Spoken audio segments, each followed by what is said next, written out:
Salut les devins, c'est Saikyo. Pourquoi la queue Saiyan de Goku, Vegeta et Gohan n'a pas repoussé au fil de l'œuvre Dragon Ball Z, Dragon Ball Super et tout ça? Vous l'avez compris, bien sûr, dans cette vidéo-là, je ne prends en compte que les éléments qui font partie de l'histoire de Dragon Ball, que les éléments qui font partie de la chronologie de Dragon Ball et donc qui sont canons.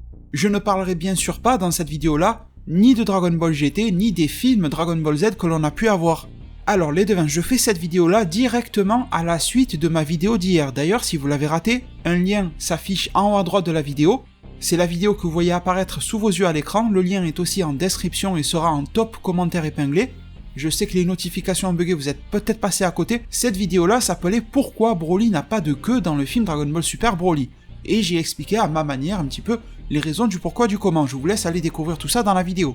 Mais bon, même si les notifications ont bugué, vous avez quand même été plutôt présent au rendez-vous et vous m'avez laissé beaucoup de commentaires et je vous en remercie. Vous savez que votre soutien, les pouces bleus, les commentaires, etc. c'est quelque chose de juste énorme et je vous en remercie vraiment. Et du coup, dans ces commentaires-là, j'ai lu beaucoup de choses et beaucoup de questionnements de votre part, en particulier sur pourquoi cette fameuse queue n'a pas repoussé chez Goku, Vegeta et Gohan, alors qu'ils l'ont coupé. Il y a certaines personnes dans la zone commentaire qui me disaient « Ouais, mais c'est que tu te trompes, une fois que c'est coupé, c'est un membre, ça repousse jamais, de toute façon, on n'a jamais vu une queue de Saiyan repousser. » Il y en a d'autres qui me disaient « On a déjà vu repousser, mais pourquoi ça n'a pas repoussé plus tard ?»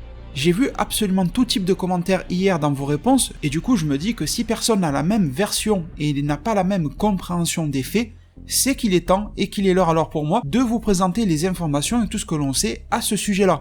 Vous allez voir qu'il y a aussi une belle part de zone d'ombre, mais justement cette vidéo-là aujourd'hui les devins, elle est faite pour rétablir la vérité sur ce point-là. Qu'est-ce que l'on sait sur ces fameuses queues de Goku, Vegeta et Gohan, et qu'est-ce que l'on ne sait pas? Parce que quand l'on ne sait pas, vous me connaissez bien, je ne me permets pas d'inventer les réponses. Donc aujourd'hui, aucune théorie, ça sera 100% des faits réels et existants dans l'œuvre Dragon Ball. Donc je pense que la queue Saiyan n'est pas vraiment à présenter. Vous savez tous que c'est une fameuse queue qui ressemble à une queue de singe, que l'on retrouve chez tous les Saiyans de sang pur, en fait dans l'univers 7, parce que dans l'univers 6 ce n'est plus le cas. Les Saiyans de l'univers 6 sont mutés génétiquement et maintenant ils n'ont plus de queue dès la naissance, mais avant, dans l'univers 6 ils en avaient, mais dans l'univers 7 ils en ont tous eu. Peut-être que si les Saiyans de l'univers 7 n'avaient pas été détruits par Freezer, au fil des générations ils auraient évolué. Ils auraient évolué et perdu leur queue aussi, mais bon, de tout ce qu'on connaît, ils avaient tous une queue. Et donc cette fameuse queue-là a une certaine utilité, c'est de pouvoir se transformer en gorille géant, en fait, en Ozaru, comme on dit en japonais, dès que ce fameux Saiyan observe la pleine lune, ou même parfois une source artificielle qu'ils peuvent créer eux-mêmes de lumière, et on nous dit même que cette source de lumière, donc la lune ou autre, doit valoir la somme de 17 millions de Zénos. C'est l'unité pour quantifier cette luminosité. Donc une fois qu'il y a suffisamment de ces ondes lumineuses, ça interagit avec le Saiyan, ça fait vibrer voilà ce qu'il y a dans sa queue, et ça lui permet de se transformer en gorille géant, vachement destructeur, des pouvoirs décuplés, vous connaissez là vraiment comment ça marche les devins, j'ai pas besoin de refaire tout le cheminement sur ça. Et donc c'est tellement puissant, tellement dévastateur, que parfois le Saiyan, même souvent, peut devenir incontrôlable, et du coup ce qu'on fait, surtout quand un Saiyan atterrit sur une autre planète comme la Terre, par mesure de sécurité tout simplement, on lui coupe la queue.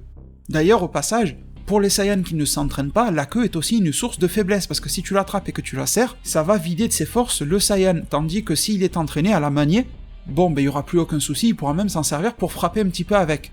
Du coup les devins, pour en arriver directement au titre et à la question de ma vidéo, il y a un personnage pour lequel on connaît la réponse mais à 100% elle est claire.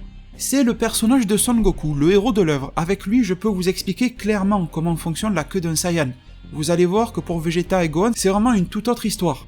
En fait, Goku a perdu sa queue 3 fois. Donc déjà, les devins, pour les personnes hier en zone commentaire qui me disaient « la queue de Goku n'a jamais repoussé », ceci est un oubli de votre part, ou une erreur, ou quelque chose comme ça. Il n'y a rien de mal, attention, hein, je suis pas en train de vous pointer du doigt, mais j'essaie de rafraîchir un petit peu la mémoire de tout le monde.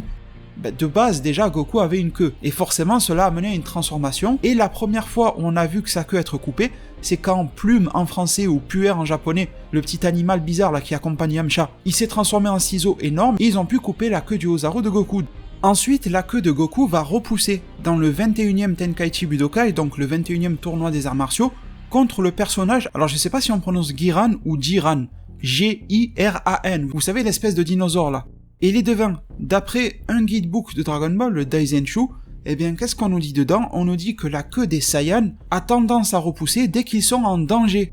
Donc de manière officielle, ce que l'on nous dit, c'est que si tu coupes la queue d'un Saiyan et qu'il se retrouve face à un danger imminent, un grave danger, il y a une forte probabilité que naturellement, comme un système de survie dans le corps, sa queue repousse. Je pense que le corps a une réaction du type, peut-être que s'il y a une source de lumière, un truc comme ça, le corps va pouvoir absorber cette lumière-là, passer aux Ozaru et reprendre le dessus et gagner son combat in extremis. Et en gros, c'est ça qui s'est passé à l'époque. Ensuite, il y a eu le combat contre Jackie Chun, et qu'a fait Jackie Chun, donc Kame Sennin bien sûr, face à Goku Ozaru, il ne lui a pas coupé la queue, il a détruit la lune pour stopper tout simplement les rayonnements. Sauf que les devins, même si c'est une œuvre, un manga, une fiction, machin et tout ça, eh bien même à l'intérieur de ça, l'aspect scientifique a été conservé, c'est-à-dire que dans notre vrai monde, si la lune venait à disparaître, vous savez qu'il se passerait des cataclysmes énormes sur Terre. Je vais pas rentrer dans les détails, mais en gros, la Lune permet une certaine stabilité de nos événements météorologiques. Eh bien, si la Lune explose et qu'elle disparaît, tout ça part en vrille. Eh bien, du coup, dans Dragon Ball, c'est un petit peu l'explication qui a été gardée, parce qu'ensuite, Goku va perdre une autre fois sa queue. C'est son grand-père Son Gohan qui va lui arracher dans le combat, vous savez, là où Baba la Voyante l'avait ramené du monde des morts. Mais ensuite, lors d'un entraînement, la queue de Goku va repousser. Mais peu de temps après cet entraînement-là, eh bien Goku va faire la rencontre de Kami, la face positive de Piccolo, tu vois, le dieu de la Terre. Et quelle est la responsabilité du dieu de la Terre, donc, de veiller sur la Terre? Et je vous ai dit, il y a une minute en arrière, que perdre la Lune crée des cataclysmes énormes. Et bien justement, il est du devoir du dieu de la Terre de reconstruire la Lune. Sauf que Kami est aussi conscient du pouvoir Saiyan, du pouvoir de Ozaru, et des problèmes qu'il pose et des meurtres qu'il commet, etc. dès qu'il se transforme en gorille géant. Du coup, que fait Kami? Et c'est dit clairement, ça dans le Dragon Ball, il va couper la queue de Son Goku une 3e fois et définitivement. Parce qu'en fait, il est dit que Kami va enlever la queue de Goku à la racine en fait, rendant impossible, si tu veux, le fait qu'elle puisse repousser plus tard. Il ne laisse pas un petit peu la base, ou tu vois ce que je veux dire? Donc volontairement, Kami a fait en sorte que Son Goku n'ait plus jamais de queue qui puisse repousser, et en parallèle, en tant que bon dieu de la Terre, eh bien, il a reconstruit la Lune. Donc les devins, vous voyez que pour Goku, c'est un cas, en fait, facile à répondre, c'est un cas très clair, et je pense que sur ce sujet-là, il n'y a aucune incohérence, il n'y a aucune matière à discussion. Là, je pense que l'œuvre, et donc Toriyama, a bien fait son boulot, et nous a bel et bien répondu de A à Z sur les évolutions de la queue de Goku, etc. Sauf que les devins, il y a 2 cas pour lesquels c'est très particulier, c'est Gohan et c'est Vegeta. Alors je vais y aller beaucoup plus vite, mais si vous prenez par exemple le cas de Gohan, eh bien il est né avec une queue, et comme je vous l'ai dit hier dans la vidéo et dans une autre vidéo précédemment, Toriyama avait bien dit que les demi-Saiyans ont tendance à ne pas naître avec une queue, mais que cela peut arriver car le fait d'avoir une queue serait un gène récessif. Donc ça arrive, mais minoritairement, chez les Saiyans métis, demi-Saiyans, etc. Et pareil alors pour Gohan, les mêmes propriétés que les Saiyans classiques qui se transforment, la pleine lune, le gorille, le machin. Et surtout que, comme je viens de vous le dire, Dieu avait restauré la Lune, donc au final on se retrouve avec un nouveau petit Saiyan capable de se transformer en gorille. Et c'est alors Piccolo, de l'époque, qui arracha tout simplement la queue de Gohan, sauf que lui il a juste arraché, il a pas détruit jusqu'à la racine, etc. Et nous avons un autre cas de repousse de queue, les devins, celle de Gohan. La queue de Gohan a repoussé dans le combat contre Vegeta. Et qu'est-ce que je vous ai dit les devins, d'après le Daizenshu, et vous allez voir que là, ce que dit le Daizenshu n'est pas de la connerie, quand un Saiyan se retrouve en danger, il y a une forte probabilité que sa queue repousse pour faire face à ce danger-là. Et justement, c'était le combat contre Vegeta, à peu près tout devenait désespéré, le combat était super rude, Goku Kaioken commence à se faire défoncer, etc. Il restait du Krillin, du machin, mais ça tenait pas bien longtemps, tout ça. Gohan était à moitié KO, et du coup, au sol, d'un coup, il repousse sa queue de Saiyan. Et vous savez qu'ensuite, nous avons eu une transformation de Gohan Ozaru face à Vegeta. Donc oui les devins, une queue de Saiyan peut repousser et nous avons eu la preuve à 2 reprises, celle de Goku, celle de Gohan. Là maintenant vous en avez la preuve formelle. Donc ensuite, cette queue de Gohan a été coupée par Vegeta, qui a fait une espèce de disque de ki ressemblant un petit peu au Kien-san de Krillin, mais ce n'est pas non plus une coupe façon Kami. La seule vraie fois où on a vu une queue de Saiyan être coupée définitivement, c'est quand Kami l'a fait, sinon à chaque fois, c'était soit coupé, soit arraché vulgairement, on va dire ça comme ça. Et le truc, les devins, c'est qu'à partir de là, la queue de Gohan n'a plus jamais été montrée dans Dragon Ball. Parce que oui, dans les films Dragon Ball Z, la queue de Gohan est réapparue après que Vegeta l'ait coupée. Mais ça, on s'en fout. Les films ne font pas partie de la chronologie. Dragon Ball GT pour Goku machin, on s'en fout. Ça ne fait pas partie de l'œuvre originale, d'accord? Donc c'est pour ça que je n'en parle pas. Donc le problème, c'est que après que Vegeta ait coupé cette queue, nous n'avons pas vu revenir cette fameuse queue de Gohan. Et donc l'autre cas qui va être très difficile à résoudre, les devins, et pour lequel on peut spéculer, voire peut-être même accuser l'auteur d'oubli, c'est possible, eh bien c'est celui de Vegeta, parce que Vegeta, Il a une queue de Saiyan, vous le savez à la base, on l'a très souvent vu avec, vous vous rappelez tous, c'est une scène mythique, Yajirobe qui coupe la queue de Vegeta, c'est quand même un truc épique, et c'est vraiment un truc que seul Toriyama sait faire ça, hein. Un personnage de merde qui va défoncer un petit peu le personnage, enfin l'ennemi principal. Toriyama a toujours fait ça avec brio, beaucoup moins dans Dragon Ball Super, mais dans Dragon Ball l'œuvre originale, ça a toujours été un truc assez rare, mais en même temps inoubliable quand ça arrive. Et donc Vegeta était en Ozaru, mais du coup grâce à Yajirobe, la queue est coupée, il redevient le Vegeta sous forme humanoïde, et Vegeta s'est fait soigner ensuite, rappelez-vous, sur la planète Freezer numéro 79, la fameuse planète un petit peu satellite sur laquelle il y a pas mal d'équipements, de technologies, de Freezer et tout ça qui sont placés dessus, un petit peu comme une base militaire sur une planète en fait. Vegeta a été soigné là-bas grâce aux fameuses machines, tout ça on te plonge dedans et machin. La queue de Vegeta n'a pas repoussé. Et Vegeta il fait même une remarque en fait en disant « J'aurais pensé que ma queue repousserait, mais ce n'est pas le cas ». Donc les devins pour Vegeta c'est un petit peu pareil que pour Gohan. La queue de Ozaru, donc la queue de Saiyan, n'a pas repoussé. Après une simple coupe, vous voyez, et même au fil des années, elle n'a pas repoussé. Donc là, j'ai envie de dire, les devins, il y a 3 solutions. La première, ça sera celle de votre choix, parce qu'au final, on n'a pas de réponse.